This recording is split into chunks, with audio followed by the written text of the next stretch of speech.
Welcome to this another edition of Christian Perspectives. I'm your host, Russell Morrow, and as always, we deem it an honor and a privilege when you tune into our program every week at this time.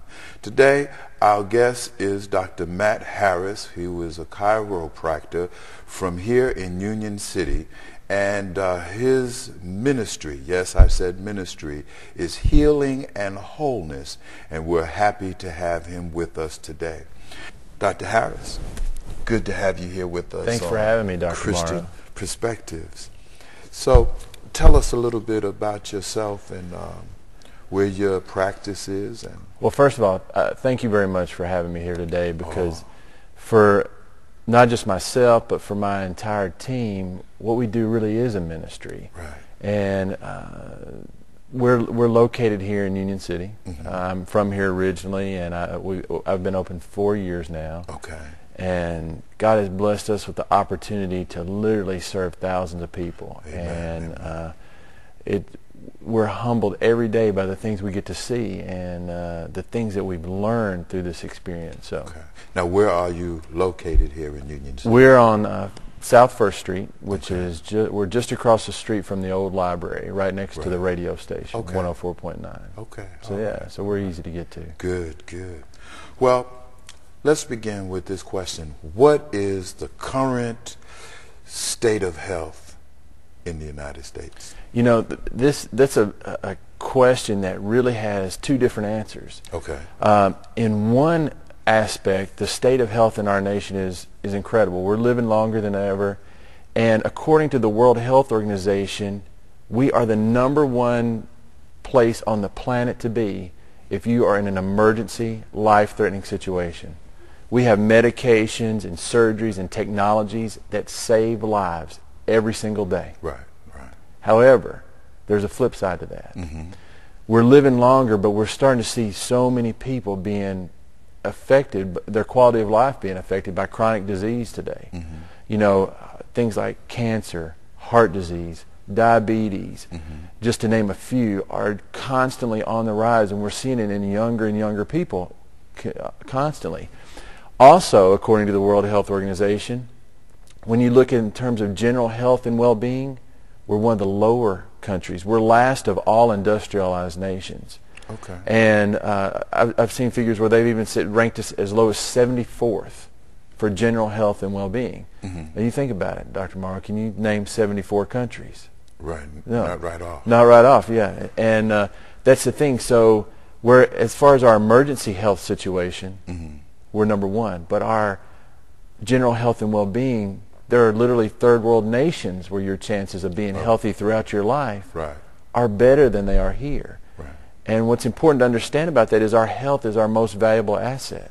You know, it's interesting because if you just listen to the news every day, you would seem to think that sickness and disease was everywhere else in the world, when it's actually right here. It's right here. It's right here, and that's what's so challenging is what we're learning is, because we do have the most technology, the most medicine. And also, according to the World Health Organization, we consume over half the world's medication. Right, right. However, in terms of general health and well-being, we're not doing so great. So we're understanding that better health doesn't come through better chemistry or better technology.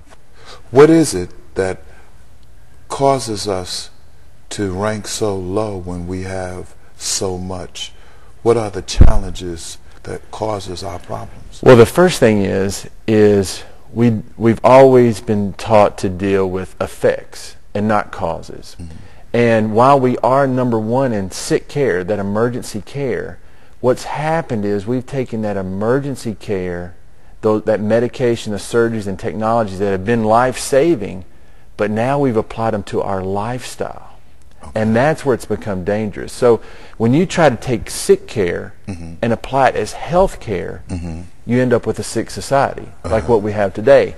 And so what we're starting to understand, and these are only things that we've only begun to understand with time, you know, that we've seen how things have developed over the past 30 years, is that there's really a cause to a lot of the problems that we're having. And that cause is our lifestyle, the stress of our lifestyle today. Right.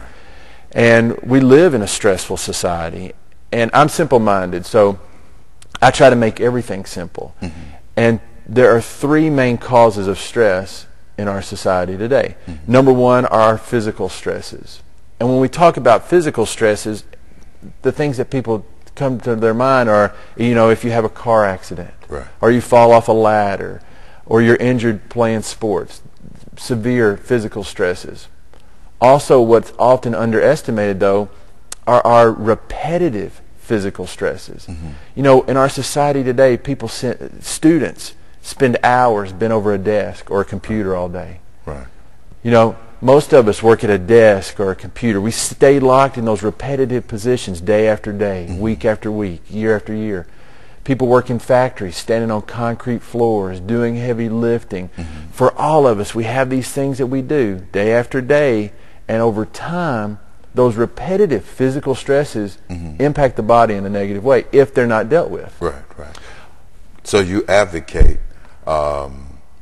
vacation, change of pace. Exactly, because those are we're going to talk about some solutions. Mm-hmm. Because when we talk about physical stress, that's just one dimension of our stress. Mm-hmm. But also we've got our mental emotional stresses. Right, right. And the mental emotional stresses is probably the most detrimental and the most underestimated. Mm-hmm. Because oftentimes it's affecting our bodies, right, and we're not aware of how it's affecting us. Mm-hmm. Have you ever had those moments where you felt like your shoulders were up underneath your earlobes, mm-hmm, and you weren't quite sure how they got that way? Mm-hmm.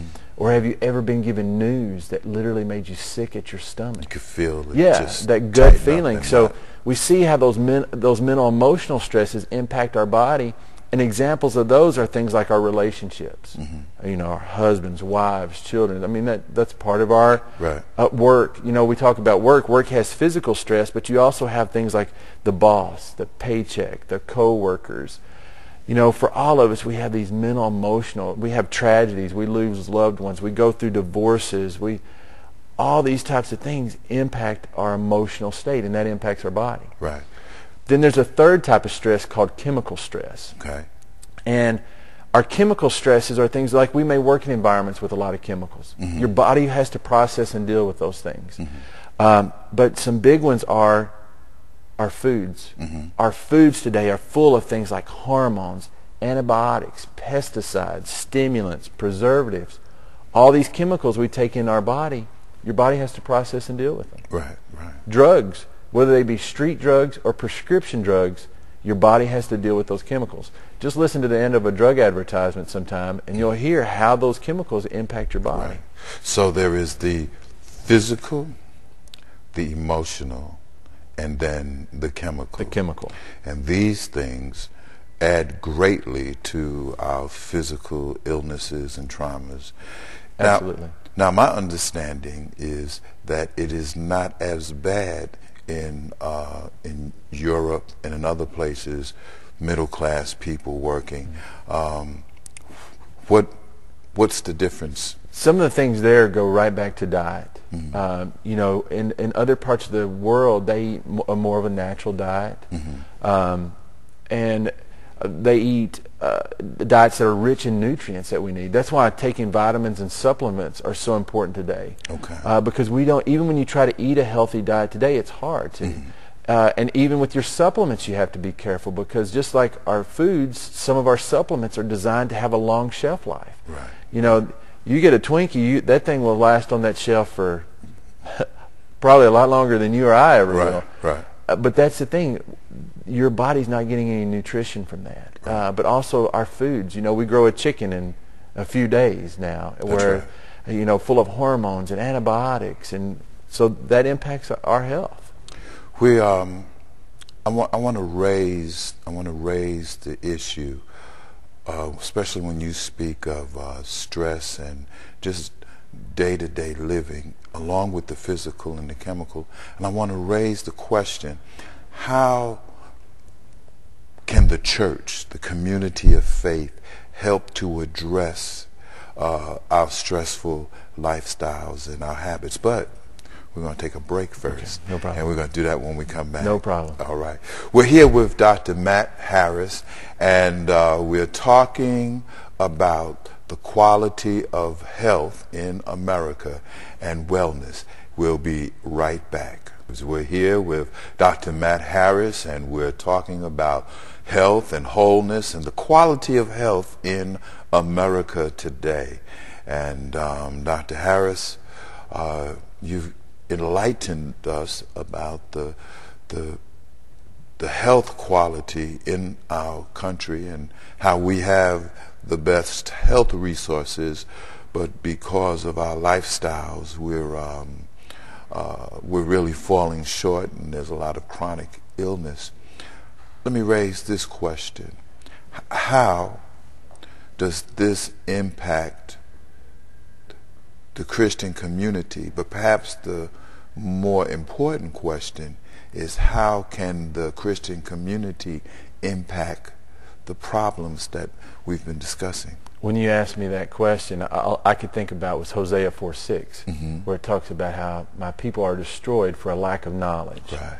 And so that's really where our ministry comes in, is how can we empower people with information to help them to make good decisions. Okay. So number one is understanding the problem, okay? Understanding those underlying causes that cause our health to deteriorate. And then number two, what action steps can we take to make them better, to improve it, to deal with it? Because we live in a stressful society that's not going to go away. The society's not going to go away, but how can we deal with it more effectively? And so that's where my role as a chiropractor comes in. And again, I said I like to keep things simple. So as a chiropractor, people often associate chiropractors with dealing with the bones, which is true. We deal with the bones, but the reason why is we're really focused on that nerve system those bones are protecting. You know, your brain, your spinal cord, and all your nerves control and coordinate every single function in your body. Right. Tells your heart how to beat, tells your biceps how to bend, but also controls things like your immune system, your cardiovascular system, your respiration, everything. And so all these stresses that we talked about, the reason why they're so important is they all affect our body the same way. They're stored in that nerve system, and they can cause that system to be compromised and not to work effectively. Also, they can cause that body to be out of balance. Which is the same, if your body's out of balance, that's the same as if you drive your car with the front end out of alignment. What happens to the tires? They just wear down. They wear down. Right. Same thing happens in the body. When that body's out of balance, then with time we start to see things like arthritis. That's what osteoarthritis is simply wear and tear. And with time that becomes things like disc problems and arthritic spurs and hip replacements and knee replacements. All those types of things you'll hear people having, they're all simply signs of a body that's been out of balance for years. And so just like we looked at the three stresses, the physical, chemical, and emotional, I believe that there are three answers, simple answers, to being whole and well, just like you're talking about. Number one is to move well. Move well. Your body's got to move well. That's where exercise is so important. That's where the things that I do as a chiropractor are so important. We're helping your body to move well. I live by the theory, if it's not moving, it's dying. And that's true of us in our lives. When we stop moving, we start dying. We're not fruitful anymore. Things are going to deteriorate faster. That's right. Number two is to eat well. The things that we put in our bodies, and it's hard, and believe me, I could live by the theory that digestion does not begin until you have dessert. I love foods, and foods are such an important part of our culture. But how can we be a little more disciplined and not necessarily deprive ourselves of those things, but make some healthier choices along the way? And also supplementing things, taking in vitamins and nutrients that we need that we're not getting from our diet. So that's very important. So we move well, we eat well, and the third is to think well. What are we putting in our minds? The Bible talks about the daily renewing of your mind. You get up in the mornings and you start your day and you turn on the TV. What are you starting your mind with?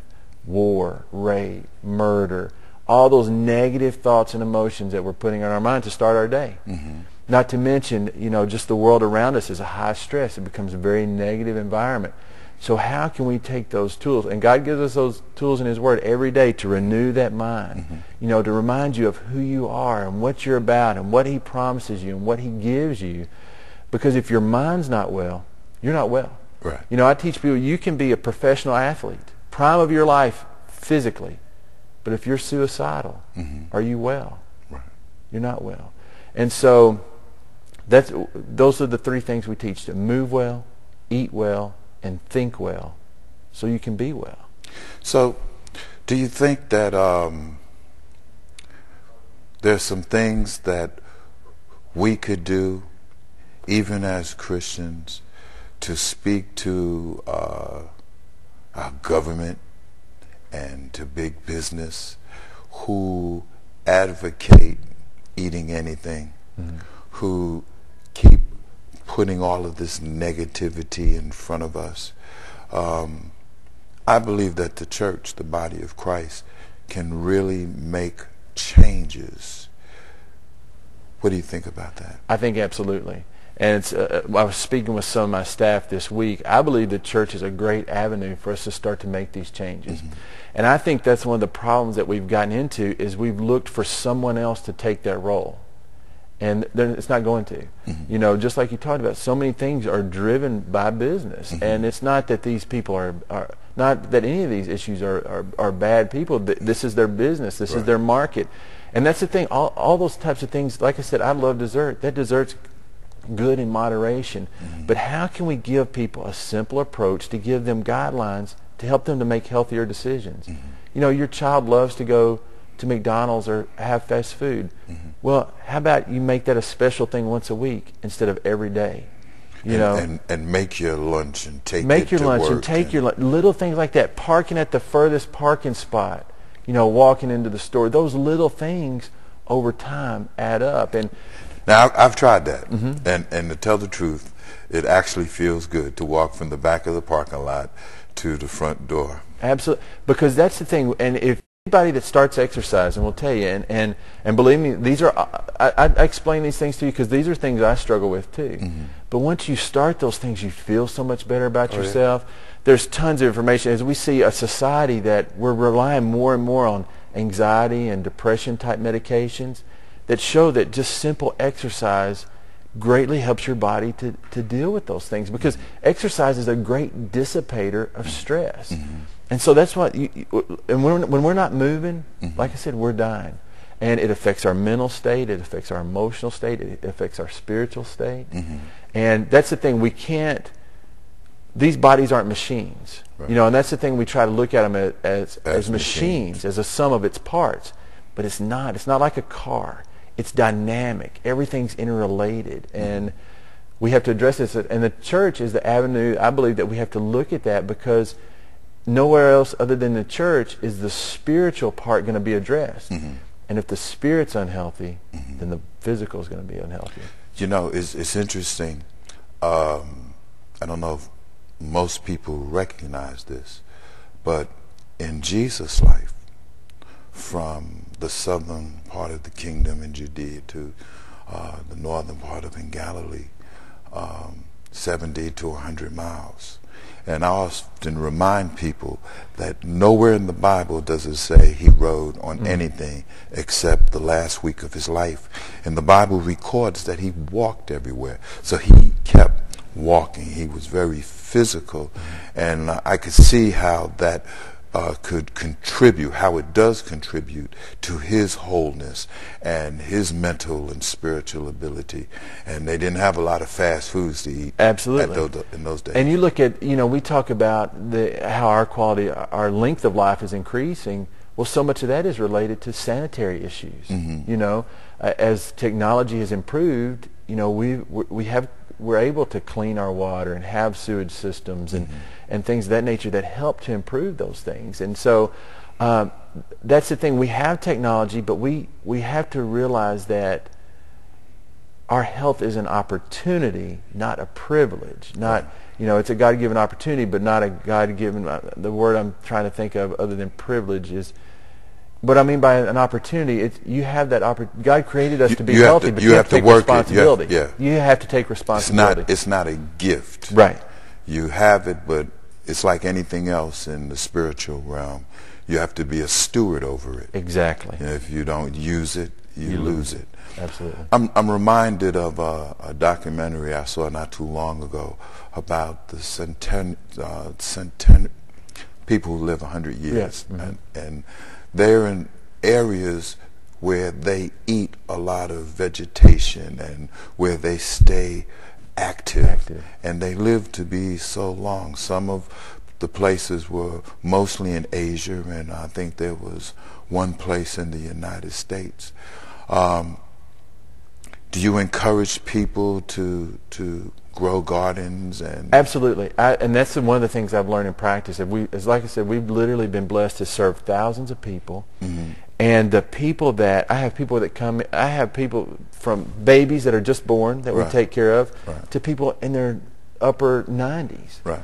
And what I've seen is that I have people in their 90s that are healthier than people in their 30s and 40s. Those people in the 90s, they've got hobbies, working in their garden, or I've got some that still go to work. They go to work. It may be a couple, but they're active, they're productive, they're being fruitful. Right. And also they have a great attitude. Okay. You know, it begins with attitude, because that attitude is going to push you toward being productive. That's right. And you know, I tell people, people will come in and they'll say, well, I'm just getting older, or you got to change that thinking, because if you think old and you talk old, what happens? You get old. You get old. Right. If you think sick and you talk sick, you get sick. You be sick. If you think depressed and you talk depressed, you're going to be depressed. So, you know, it all goes back to that renewing of the mind, and then from that mind to the actions. That's right. You know, the words and the actions that we do. So you're absolutely right. That's the key. How did you we have 3 minutes, and I want you to talk about how you got involved in this ministry of wholeness and healing. And then I want you to speak to this camera and share a message of hope and deliverance and victory for those who are stuck in that stressful life, physically, emotionally, and chemically. Well, the way I got involved is I had an experience that changed my life. You know, that's how oftentimes those pivotal moments come in your life. But I was young, and you're still young. I'm still young. Yeah. Thank you very much. But I suffered with severe migraine headaches to the point where I was on injections for them. But from the time I was in about the 5th grade till I was in college. I had terrible allergy problems. I had severe digestive problems. They told me I had a spastic colon. The worst part about that, doctor, was I had to drink some prune juice every day. You know, but these things were normal for me. You know, I thought these were normal. I got normal headaches. You know, normal allergies. Everybody has them. And when I got to college, I played college basketball at Murray State University. We had a chiropractor, Dr. Dennis Heskett, that took care of our team. I didn't know why he took care of us. All I knew was we went in, we saw him for a few seconds, and he was gone. All right. And it wasn't until I was about to leave Murray State that I was over near his office one day, and I thought, well, I'll just stop in and see him and say my goodbyes to everyone. And I had got adjusted, and I hugged everyone goodbye, and I literally walked out the door when he called for me to come back in. And he asked me, he said, well, what are you going to do for the rest of your life? And at that time, I was going to pharmacy school at the University of Kentucky. And he asked me, he said, you've gotten really great results being under care here. And I said, yeah, my life's changed. And, you know, I wasn't having the headaches anymore. I wasn't having the allergy problems, no more stomach problems. I mean, life as I knew it completely became different. And when he explained to me how that happened, how that was, that he told me, he said, Matt, he said, you came in with the doctor inside you. He said, you were born to be healthy. Right. He said, you just had some things going on that were keeping you from being healthy. And he said, we helped remove those obstacles, and your body was able to deal with it better. And so I realized that so many things that I thought were normal weren't normal. You know, you think about it, if your body's working at 100%, our headache's normal. Or acid reflux, or any of those other things that we can talk about, none of that's normal. Those are all signs of a body that's compromised. So I went to chiropractic school, and as I began to get to touch and see people, their lives improve and their lives change, you know, it just made more sense to me each and every day. Wow. What a testimony. Yeah. Encourage somebody that's watching us tonight. My encouragement is that we are all going to face times when we're unhealthy. Not just unhealthy physically, but unhealthy emotionally or spiritually. And to realize that God created us to be healthy. And He gives us those tools so that we can be healthy. And it really does begin with your mind. And that's why that daily renewing of your mind is so important. And those emotions of guilt and frustration and anxiety and fear, to realize God says He didn't give us those. Right. You know, in 2 Timothy 1:7, He says, I gave you the spirit of power and of love and of a sound mind. I didn't give you the spirit of fear or timidity. He said, I've got something special for you. And for each of us to realize that God's got a divine plan for each of us. You know, and it's easy in our humanness for us to get sidetracked by our shortcomings and you know, those things that we feel that we deserve and we know we deserve, but it's not about what we deserve, but it's about what He did for us. Right. You know, right. Jesus came so that we could have that relationship, so that we could be restored and that we could become all God created us to be. And that's why my favorite verse is Matthew 6:33. And it says, but seek ye first His kingdom and His righteousness, and all these things will be added unto you. And to me, what that verse means is that as we seek to become more the person that God created us to be, then the people, places, things, circumstances, resources, ideas that are part of who we're created to be and that make our life magnificent will naturally become part of our life. However, that's also why He says to seek Him first. Right. Because the people, places, things, circumstances, resources, all those things, they're all material. And they can all be gone in an instant. And drain you. And drain you. Absolutely. Right. They can become their own prison. That's right. And that's why you have to seek Him first, because, you know, you have to be defined by something greater than yourself and something greater than the material. Matt, thank you. Thank you very much. I appreciate you having me. Will you come back? I'd love to come back. All right. Anytime. All right. I appreciate it. Thank you. Thank you for watching the New Generation Ministries Television Network, sharing God's message of hope, deliverance, and victory just for you.